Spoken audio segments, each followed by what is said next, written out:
회개의 주제는 하나님 당신께서 거룩하니 너희도 거룩하라는 것입니다. 그래서 회개는 제사법이나 정결법 같은 율법이 그 주 내용이고, 사건은 세 가지만 아주 간결하게 기록하고 있습니다. 이미 살펴본 대로 여호와가 받으신 제사 받지 아니하는 두 제사, 아론의 아들들이 드린 제사가 두 사건이었습니다.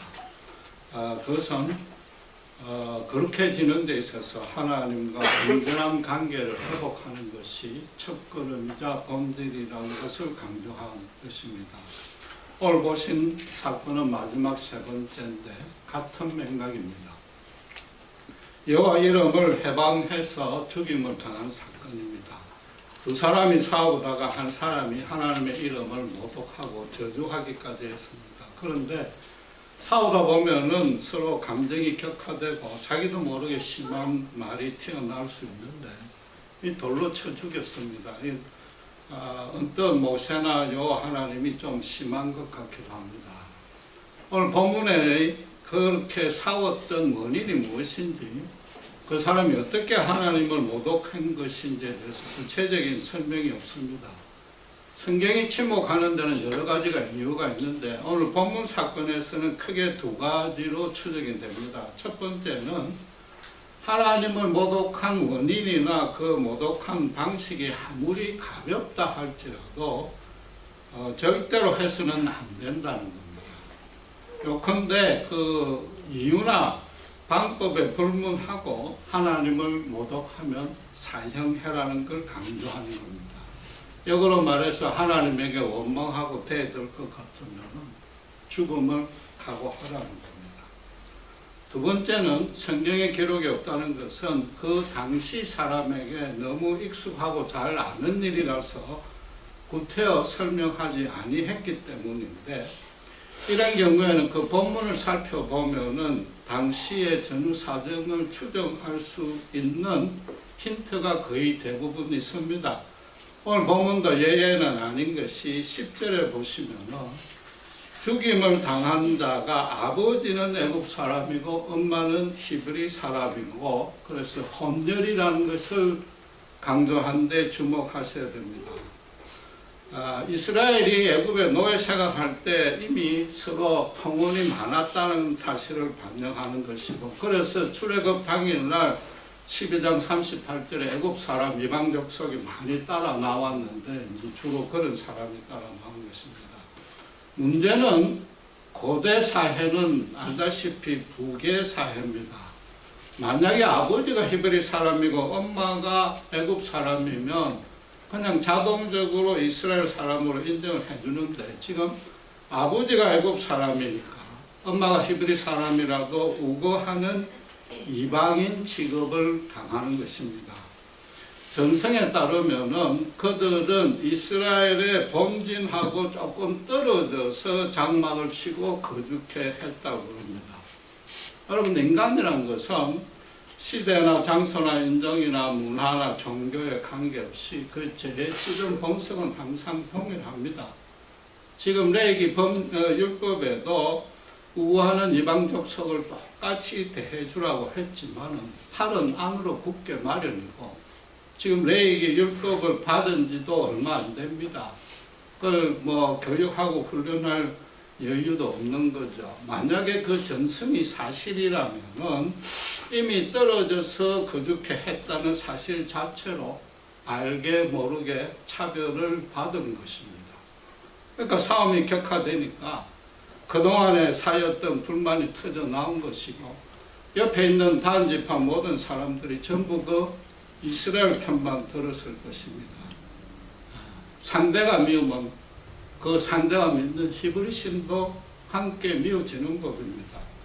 요즘 신자들이 잘못하거나 죄를 범하면은 성경에 게시된 기독교의 진리나 하나님에게는 잘못이 하나도 없는데, 불신자들이 마치 기독교나 예수에게 하자가 있는 양 도매금으로 사서 비난하는 것과 똑같은 겁니다. 여러분, 개역 성경에 보시면은 10절에 여호와 이름을 해방했다는 그 구절에 여호와라는 단어를 영어 소문자식으로 아주 작은 글자체로 표현해 놨습니다. 그 말은 원문에는 여호와라는 단어가 없다는 뜻입니다. 아주 작은 걸로 해놨는데 실제로 원문에는 정관사 더가 붙어서 그 이름 the name이라고 기록이 되어 있습니다. 왜 그랬겠습니까? 하나님의 이름이 너무 거룩하고 신령하니까 이미 이때부터 아예 입에 올리지 아니했다는 겁니다. 거기다가 그런 종교적인 이유를 떠나서 이스라엘에게 하나님은 실제로 부를 수 있는 이름을 가르쳐 준 것이 없습니다. 우리가 다 출애굽 강해 때 배워서 알다시피 출애굽 3장 10절에 하나님은 모세에게 당신의 이름을 안 가르쳐 줬습니다. 대신에 뭐라고요? 나는 스스로 있는 자라고 말했습니다. 더 정확하게 말하면 주어하고 비동사뿐이었습니다. 내다 그랬단 말이죠. 내다. 그러니까 이 애굽 사람이 지금 모세가 성경을 기록하기도 전이니까 여호와 이름이 어떠했는지 그 사정을 알 길이 없습니다. 제대로 알지 못하는데 그럼 어떻게 여호와 이름을 모독했다는 것인가? 다시 강조하지만은 하나님은 이름이 없는 유일한 존재입니다. 누구라도 이름을 붙여놓으면 그 이름이 뜻하는 어떤 특성의 제한을 받기 마련입니다. 하나님은 세상 만물을 창조하셨기 때문에 이미 알려졌거나 지금 존재하고 있는 사물이나 사안을 이름에 붙일 수가 없는 겁니다. 그럼 그 하나로만 그분이 한정되기 때문이다. 하나님이 모세에게 당신의 이름은 안 가르쳐 줬습니다. 직접. 그러면서도 앞으로는 나를 이렇게 저렇게 부르라고 지시한 적은 있습니다. 하나님이 모세가 하나님에게 이름을 가르쳐 달라고 요구한 이유가 뭐였습니까? 살인자였기 때문에 애굽에서 도망해서 40년간 아무 소식이 없다가 80 노인이 돼서 그것도 바로의 왕자였던 자가 이제 동족을 구원하겠다고 나서면은 이스라엘 백성이 아무도 자기를 믿어주지 아니할 것 아니냐. 그래서 누가 보내서 왔다고 말해야 됩니까? 하나님 이름을 뭐라고 얘기해야 됩니까? 라고 했단 말이에요. 그러니까 출애굽기 3장 15절에 하나님이 애굽에 가서 동족을 만나거든. 아브라함의 하나님, 이삭의 하나님이요, 야곱의 하나님이 보내서 왔다고 얘기해라. 그것이 나의 영원한 이름이요, 대대로 기억되어야 할 나의 표호라 그랬습니다. 이스라엘 백성이 그 건 이름을 계속 부를 수는 없는 거죠. 그렇잖아요. 하나님이 그렇게 계시해 준 뜻은 간단한 겁니다. 너가 비록 바로의 왕자로 자라설지라도 너는 히브리인이 틀림없다는 걸 우선 그들에게 확신시켜. 또 조상의 언약을 맺은 바로 그 하나님께서 이제 그 언약을 실현하러 나를 보냈다고 선언해라. 그 뜻이요. 결국 여호와라는 이름의 가장 근본적인 첫째 뜻은 당신께서 언약하신 백성 이스라엘을 영원히 사랑한다. 왜 아브라함의 하나님이요, 이삭의 하나님이요, 야곱의 하나님이라는 뜻이란 말이에요. 이스라엘 백성들이 그 이름의 의미를 생각할 때마다 뭐 사실 부를 이름이 없어요. 뭘 항상 생각해야 되느냐? 나는 너의 하나님이고 너는 나의 백성이다. 내가 너희를 영원토록 사랑할 것이다. 그걸 영원히 기억해 줬으면 좋겠다라고 가르친 거죠. 결국 이 애굽 사람은 여호와의 이름의 그 깊은 의미와 사정을 모른단 말이에요. 그럼에도 어쨌든 그 사람도 아브라함의 하나님이요, 이삭의 하나님, 야곱의 하나님이란 정도는 알고 있었단 말이에요. 그러니까 어떻게? 여호와는 너희 민족만의 신 아니냐? 내하고 무슨 상관이 있느냐? 요즘 불신자들이 기독교는 서양 종교 아니냐? 예수가 나에게 뭐 밥 먹여주느냐? 그렇게 대들듯이 똑같이 여호와가 나하고 무슨 상관이 있느냐? 지금 그 여호와가 너희들만 편애하고 있지 않느냐? 나를 애굽인이라고 갈시 천대하면서 왜 내만 지금 잘못했다고 난리를 치느냐? 이런 식으로 아마 따졌을 겁니다. 그렇잖아요. 내가 믿는 신은 여호와가 아니라 바로요, 함소신이요, 이시스 여신이라고 그 앞에다 선언을 한 거죠. 그로서는 나름의 사정은 있습니다. 그렇죠.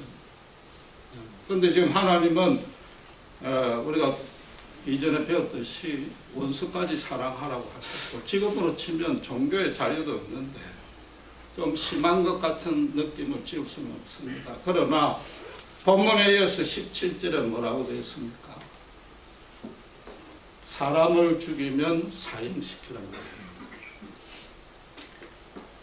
이게 단순히 윤리적으로 가장 중한 죄이기 때문에 사형을 가장 엄한 걸로 다스린다는 것이 아니고, 성경에 있는 모든 말씀, 특별히 율법도 하나님과의 관계에서만 그 의미를 해석하고 적용해야 됩니다. 하나님 당신께서 창조하신 모든 피조물은 고귀한 것입니다. 생명은 오직 하나님만이 주관합니다. 살인했다는 얘기는 하나님의 주권을 거역한 정도가 아니라 아예 자기가 심판자의 자리에 선 겁니다. 인간의 하나님을 대신한 겁니다. 그 살인한 자는 반드시 죽을 수밖에 없습니다. 하나님의 이름을 모독하고 거역한 것도 사실은 같은 차원입니다. 이름이라는 것은 그분 자체 전체를 의미합니다. 히브리인들은 감히 입에도 올리지 못하는데 그 대놓고 욕을 했단 말이에요. 그딴 신이 내한테 무슨 필요가 있어요? 그 말은 좀 죄송하지만은 하나님을 살해한 것과 똑같은 겁니다. 그래서 이건 묵과할 수가 없는 겁니다. 여러분, 성경 전체가 말하는 바는 선악과에서부터 예수님의 십자가 계시록까지 딱 하나입니다. 다른 모든 죄는 용서해 주지만 성삼위 하나님 당신을 해방하는 죄는 반드시 심판한다는 겁니다. 그게 유일한 메시지입니다. 그러니까 오늘 16절 결론에도 뭐라고 나와 있습니까? 거류민이든 본토인이든 하나님을 모독하면 둘 다 죽여라고 했답니다. 그러니까 이 사건 전에 이스라엘이 금송아지 만들어 놓고 춤출 때에 하나님이 극렬히 진노하셔가지고 모두를 진멸하겠다고 심판하겠다고 그래 하셨답니다. 하나님의 심판의 원칙은 절대로 민족이나 시대에 따라서 달라지지 아니하는 겁니다. 그래서 민수기 11장 4절에 보면은 아주 흥미로운 기록이 하나 나옵니다. 뭐라고 그런가 하면은 이스라엘에 섞여 사는 무리들, 이게 바로 이제 혼혈족 속들인 거죠. 거류민들이 선동하니까 이스라엘이 넘어가서 애굽의 고기 가마같이 그립다고 불평과 원망을 쏟아내고 있습니다. 오늘 본문에 이런 애굽 사람처럼 여호와 신앙이 완전히 성숙되지도 아니하고 사실은 거의 없다시피 한 사람 때문에 이스라엘이 영적으로 타락할 그 위험성이 있단 말이에요. 이 본문의 사건은 분명히 민수기 사건보다도 먼저 되어 있습니다. 그 히브리 사람들은 금송아지 사건 때 한번 완전히 막 크게 됐습니다. 전 민족이 다 죽을 판이 됐습니다. 그렇죠. 모세가 세 번이나 중보기도 해가 겨우 그 진노에서 벗어났습니다. 그래서 그 이후로는 하나님에게 원망 불평이 있어도 어떻게 합니까? 모세에게 와서 털어놓습니다. 모세만 닥달하는 거죠.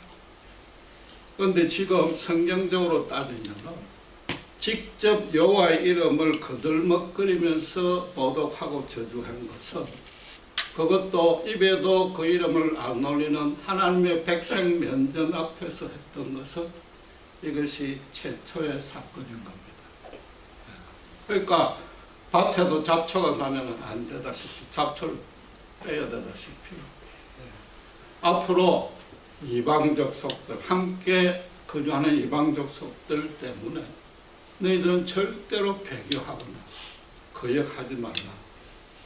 경고하는 의미로 지금 심판한 겁니다. 그러니까 본문 14절에 보시면은 모세가 어떤 지시를 내립니까?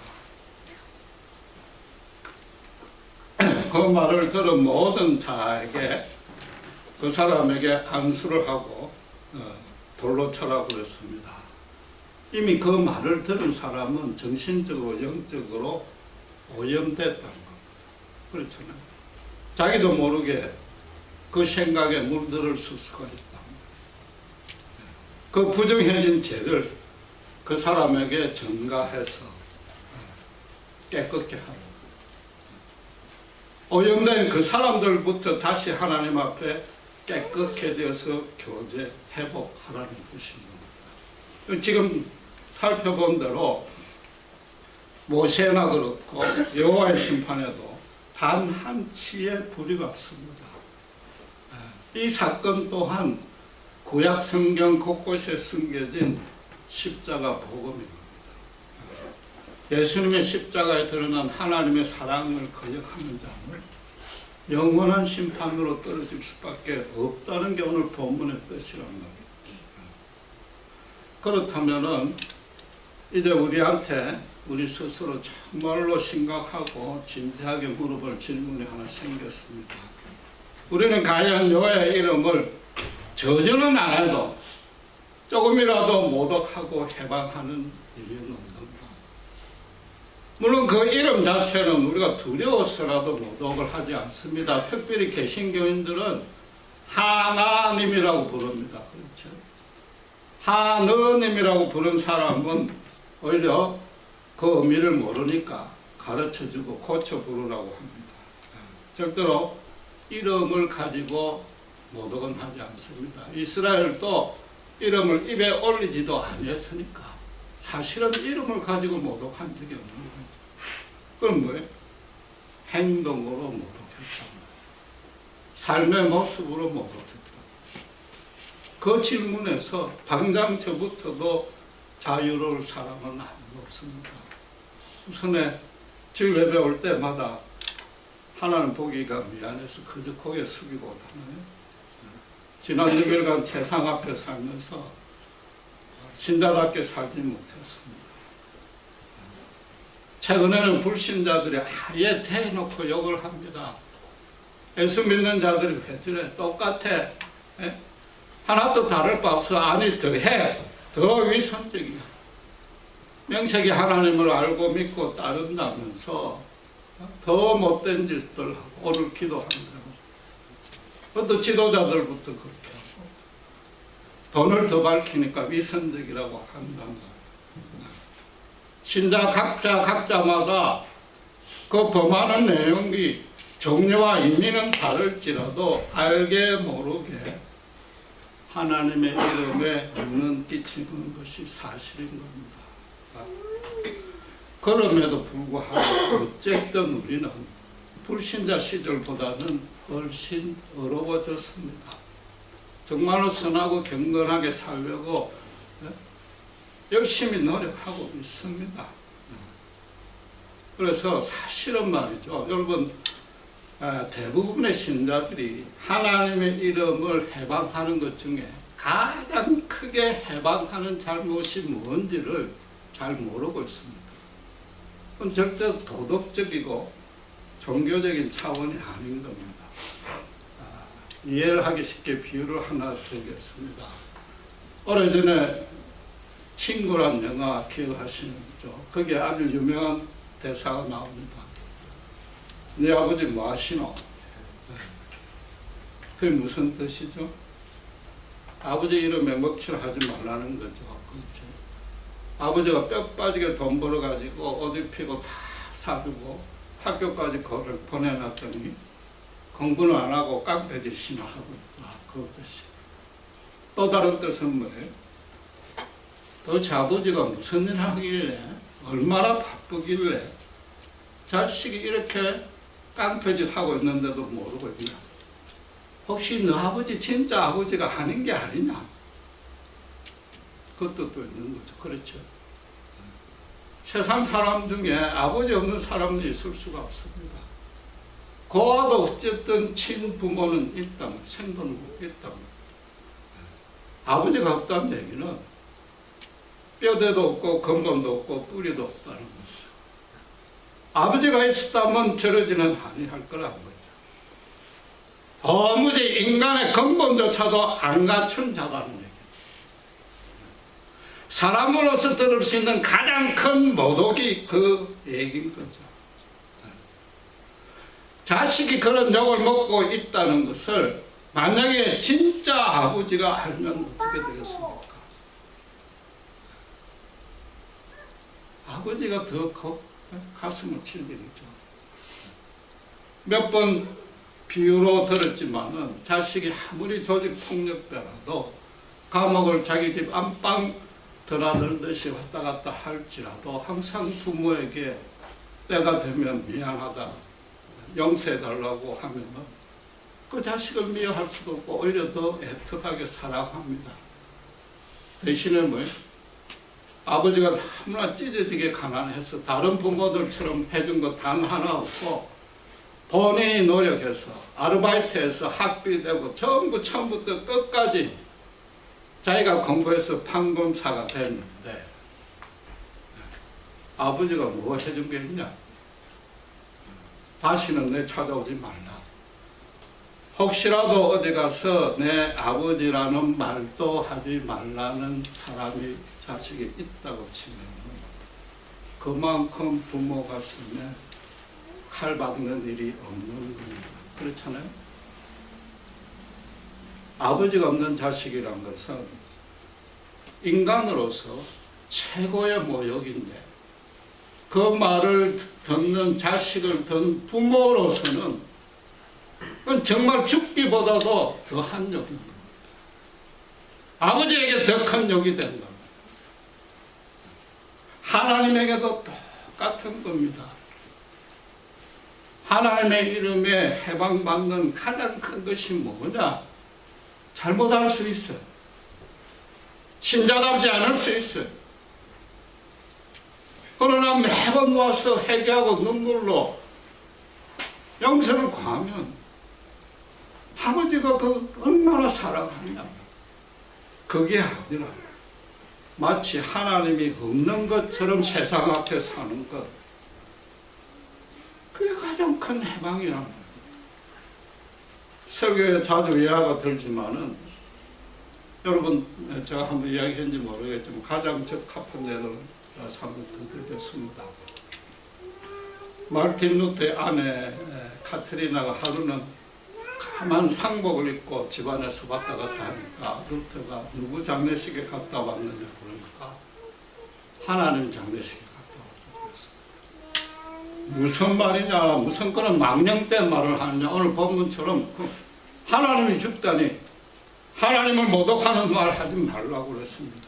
그러니까 이 카트리나가 대답하기를 지금 당신이 하고 있는 꼴이 꼭 하나님이 죽은 것처럼 하고 있죠. 루터가 종교개혁의 횃불을 들었지만 기존 카톨릭 교회로부터 온갖 박해를 받았고 자기를 동조하는 재편이 별로 없어 혼자서 고군분투하니까 너무 실망하고 주눅이 들어가지고 완전히 절망에 빠져 있는 거죠. 아내는 수녀 출신입니다. 어쩌면 루터보다 믿음이 더 좋습니다. 열 몇 명의 고아까지 키우는 그런 아내가 루터에게 따끔하고도 예리하게 남편의 믿음 없음을 지적한 겁니다. 하나님은 절대로 불신자에게 분노하지 않습니다. 불신자는 지금 인내하여 주기를 기다리고 있는 중이거든요. 구원으로 인도하는 과정 중에 있습니다. 하나님을 알고 따르는 자들이 마치 하나님이 없는 것처럼 하는 것. 그게 가장 큰 죄란 말이에요. 학생이 나쁜 짓을 해서 파출소 들어가서 너 아버지 이름 대라 할 때 온라인 시스템이 안 됐을 때는 아버지한테 연락하면은 벌을 받든지 아버지 이름에 먹칠할 걸 두려워해서 이제 고합니다라고 이야기하는 적도 있습니다. 그건 고하고 깡패짓 하는 인간도 자기 육신의 아버지에게 그렇게 합니다. 하물며 하나님을 알고 10년, 20년 다닌 교인들이 물론 밖에 나와서 나쁜 짓 하고 난 신자 아니라고 오리발 내라는 뜻이 아니라 이런 정도의 각오는 가지고 살아야 되지 않느냐. 나중에 그 사실이 아버지한테 연락이 됐을 때 아버지가 뭐라고 그러겠습니까? 야 이놈아 그런 일이 있으면 제일 먼저 내한테 연락해야지. 아버지 없는 것처럼 했으면 거기에 더 야단을 치고 더 섭섭해 하신답니다. 이제 여러분에게 질문을 바꿔보겠습니다. 언제 어디서 누구와 무슨 일을 하든지 하나님 함께 하시면 믿습니까?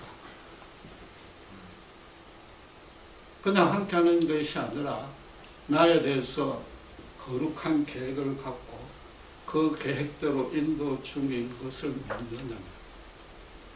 아직은 우리 눈에 모를 수 있어요. 이해가 안 될 수도 있어요. 그러나 그 끝이 반드시 선한 열매가 될 것을 그분이 보장한다는 것에 대한 확신이 있습니까? 최소한도 하나님이 끝까지 지켜주신다는 것에 대한 의심은 없어야 될 거 아니에요. 어린 애들은 맨날 싸우는 게 뭡니까? 누구 아버지가 더 힘센가? 우리 아버지 슈퍼맨, 우리 백맨이라고 합니다. 믿음이 뭡니까? 예수님이 어린아이 같은 믿음이 천국을 간다고 했잖아요. 내 아버지가 제일 힘세다. 내 아버지 이길 사람 아무도 없다. 그 순수한 마음으로 그분에게 모든 것을 맡기는 그게 믿음이란 말이에요. 그럼 어떻게 두려움이 없어야죠. 세상의 어떤 것과도 비교할 수 없단 말이에요. 하나님이란 이름 자체가 뭐예요? 딱 하나뿐인 존재란 뜻이잖아요. 나에게 딱 하나뿐인 그 존재, 유일한 그분이다. 그 이름대로 사셔야 된다 이 말이에요. 하나님과 함께 하니까 이젠 더 이상 두려워할 게 없단 말이에요. 물론 우리의 심성과 감정과 의지가 현작해서 흔들릴 수가 있으나 믿음의 본질을 성경적인 영어로 바꾸면 하나님이 눈동자같이 나를 지키시고 머리카락도 세신 바 되시고 침 삼키는 순간도 놓치지 아니하시고 나를 앞서가서 보호하신다는 것. 그걸 믿는 게 아니라 그걸 아는 것이단 말이에요.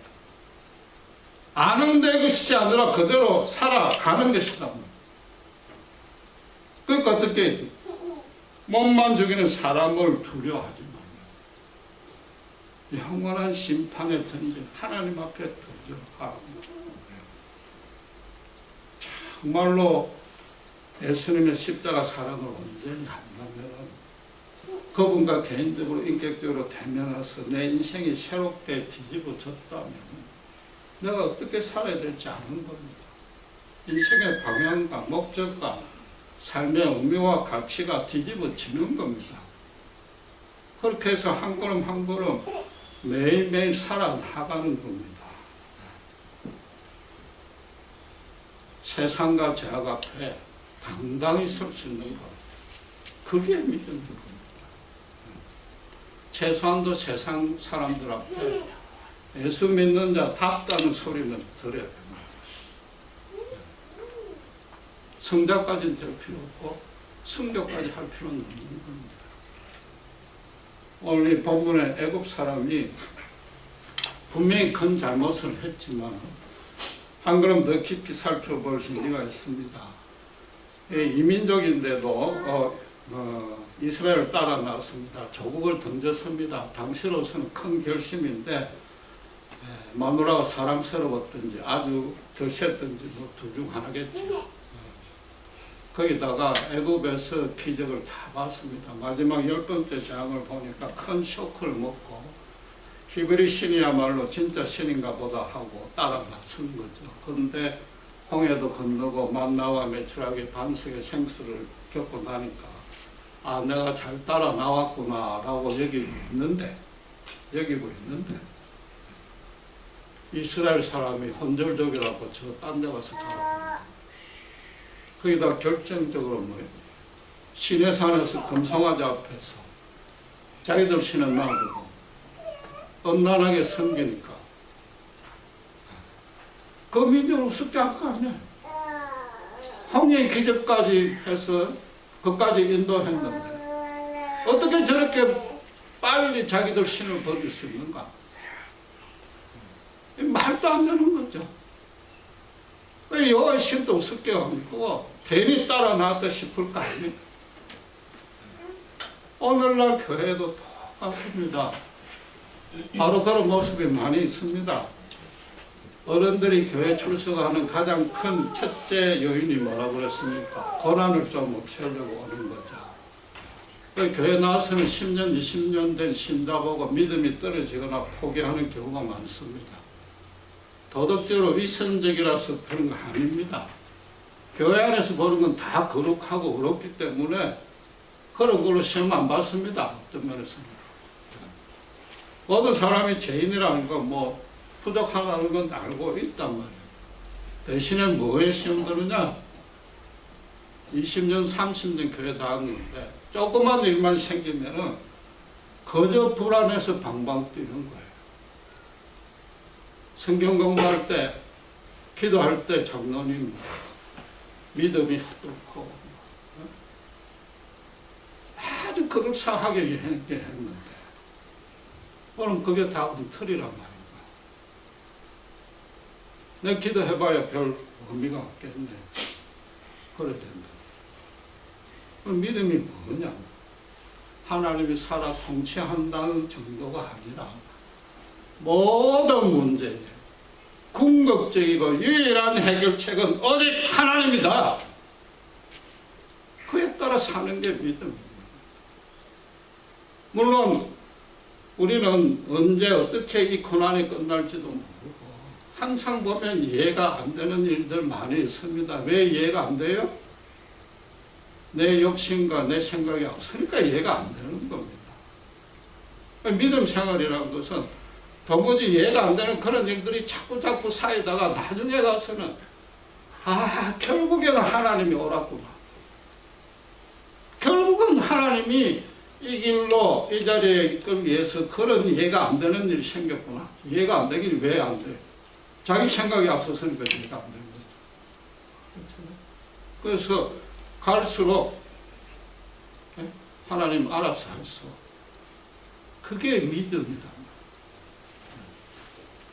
하나님만이 유일한 존재라는 이것에 온전한 확신이 없고 그대로 살지 못하면은 주일날 아무리 근사한 옷을 입고 가도 사실은 상복을 입고 예배에 참석하는 것이다. 제가 가장해서 말씀드린 게 아니라 아까 뭐예요? 믿음을 갖는 첫 번째 이유가 고난을 없애는 건데 그것 하나 못 없애면 그것 하나 못 이기면 아니잖아요. 세상 사람과 타종교 불신자들은 고난이 없어지고 좋은 일이 생겨야 고난을 이겼다고 생각해요. 기독교 신앙은 뭐예요? 그게 아니라 거룩한 하나님과 동행하면서 고난에 어떻게 대처할 것을 배우고 그래서 내가 잘하고 결국은 하나님의 승리 드러나고 하나님의 이름이 주위에 증거되는 것. 고난을 대처하는 것이 고난을 이긴다고 믿는 게 기독교 신앙이다. 기도하겠습니다. 하나님 아버지 오늘 감사합니다. 여호와의 이름을 모독해서 사형당하는 모습 가운데 오히려 우리의 모습을 발견하길 원합니다. 하나님의 이름 자체를 모독하는 자는 아무도 없고 하나님이 없는 것처럼 살고 있지 않는지 저희들 자신을 되돌아보기를 원합니다. 유일하신 해답이요, 궁극적인 소망이요, 오직 모든 것의 해결책 되시는 하나님이 있기에 사람과 세상과 저 앞에 당당할 수 있는 죄들 되게 하시고, 고난도 서져야 이기는 것이 아니라 고난 중에 더 기뻐하고 감사하고 소망을 키워가면서 이길 수 있는 죄들 되게 주님 우리를 복 주시고 붙들어 주시옵소서. 감사합니다. 우리 주 예수 그리스도 이름으로 기도드리겠습니다.